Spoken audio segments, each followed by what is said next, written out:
আমার হোমিওপ্যাথি ফ্র্যাটার্নিটিকে বিনম্র শ্রদ্ধা, নমস্কার, ভালোবাসা জানিয়ে আমাদের আজকের যে ইন্টারাকশন সেশন এটা আমরা শুরু করব। আজকের session cardinal principles of homeopathy. দেখুন, হোমিওপ্যাথি বিষয়টাই 7টা পায়ের উপরে দাঁড়িয়ে আছে। These are the 7 fundamental stands of the homeopathic system. যেমন টেবিলের 4টে পায়া থাকে, সেরকম হোমিওপ্যাথিক সিস্টেমের 7টি নির্দিষ্ট গুরুত্বপূর্ণ পায়া আছে। সেই পাগুলোকে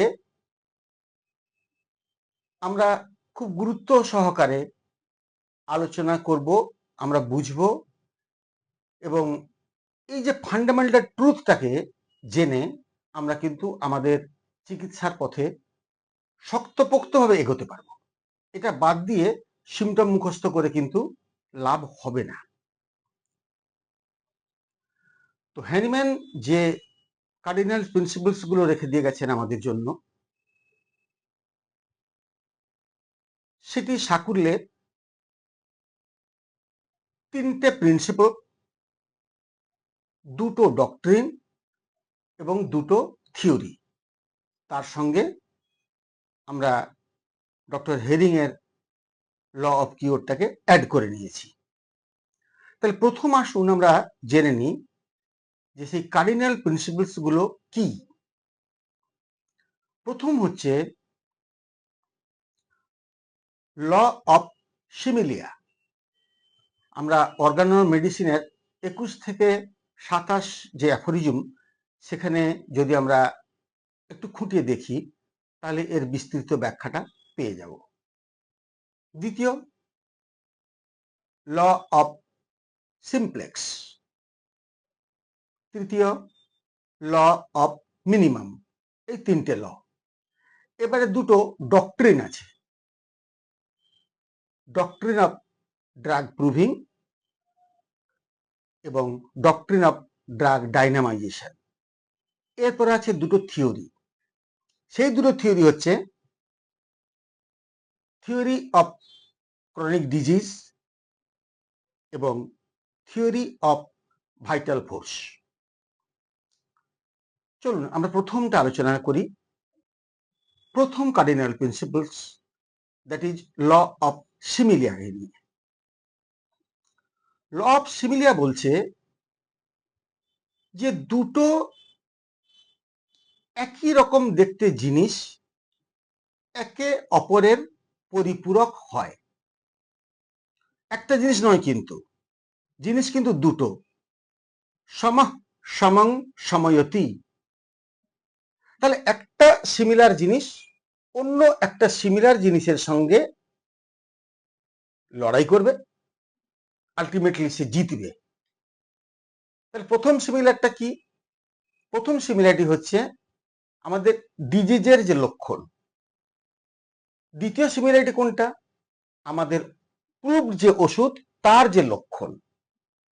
এই একটা লক্ষণের উপরে আরেকটা লক্ষণকে আমরা যদি মিলিয়ে দিতে পারি তাহলেই কিন্তু এই ল অফ সিমিলিয়া বিষয়টি প্রতিষ্ঠিত হয়।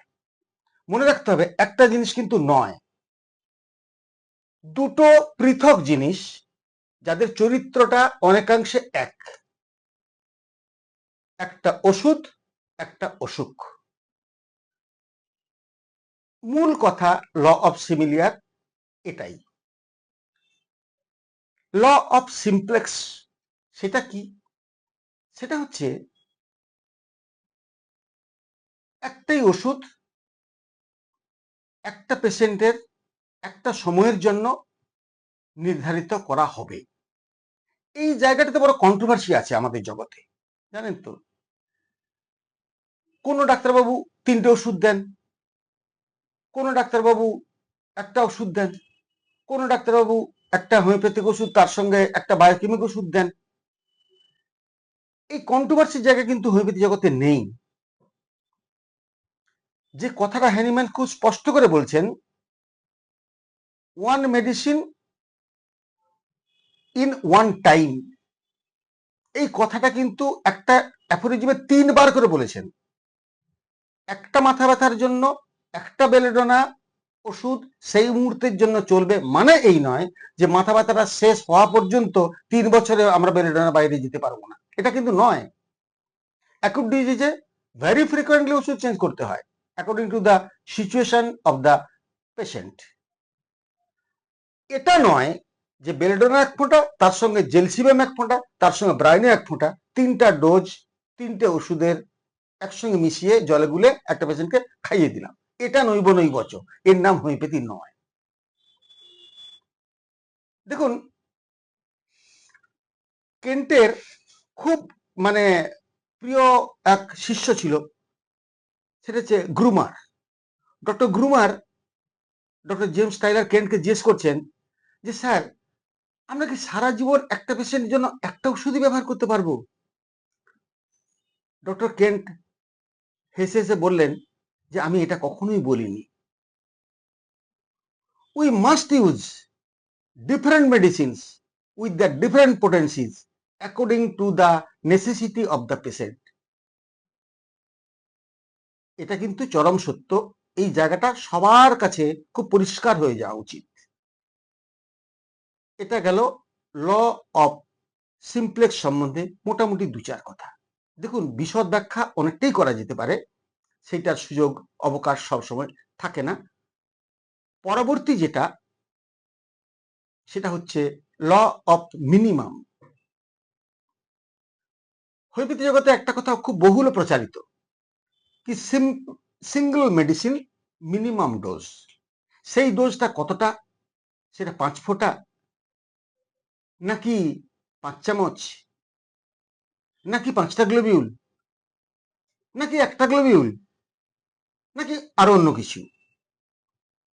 হ্যানিম্যানের কথা অনুযায়ী 1 পপি সিড লাইক গ্লোবিউল, পোস্ত দানার মতো একটা কণা একটা পেশেন্টের পক্ষে একবারের জন্য যথেষ্ট। সেরকম 4টে পপি দানা 4 বার লাগতে পারে সারাদিনে, 4টে পপি দানা 5 দিনের জন্য লাগতে পারে 20টা পপি দানা। আমার স্যার স্বর্গত ডক্টর এস কে মাইতি, উনি বলতেন যে আনমেডিকেটেড 5 গ্রামের একটা কাঁচের শিশির মধ্যে যদি একটা মেডিকেটেড গ্লোবিউল রেখে সেটাকে উল্টে দেওয়া হয়, আর 24 ঘন্টা পরে তার যে কোনো একটা গ্লোবিউল একটা পেশেন্টের একই কাজ করবে। এটা তার 50 বছরের অভিজ্ঞতার ফসল বলে তিনি দাবি করেছিলেন আমাদের ক্লাসে। এই হচ্ছে মিনিমাম ডোজ সম্বন্ধে আমাদের একটা সাধারণ ধারণা। পরবর্তী যে আমরা এপিসোডগুলো করব, সেখানে 2টো ডক্ট্রিনের জন্য এবং 2টো থিওরির জন্য আমরা আলাদা আলাদা এপিসোড করব। আর আপনাদের সবিনয়ে একটা জিনিস আমি জানিয়ে রাখি, আমাদের দায়বদ্ধতার জায়গা থেকে হোমিও বার্তা প্রতি শনিবার এবং প্রতি মঙ্গলবার রাত্রি 8:30 থেকে তার ধারাবাহিক আপলোড আপনাদের কাছে পৌঁছে দেবে। আপনাদের সাহায্য, সহানুভূতি, সমানুভূতি এবং আপনাদের দূরদর্শিতার যে প্রস্তাব আপনারা রাখবেন, সেটা আগামী দিনে আমাদের চলার পথকে সমৃদ্ধ করবে। হোমিওপ্যাথি জগৎ উপকৃত হবে। নমস্কার।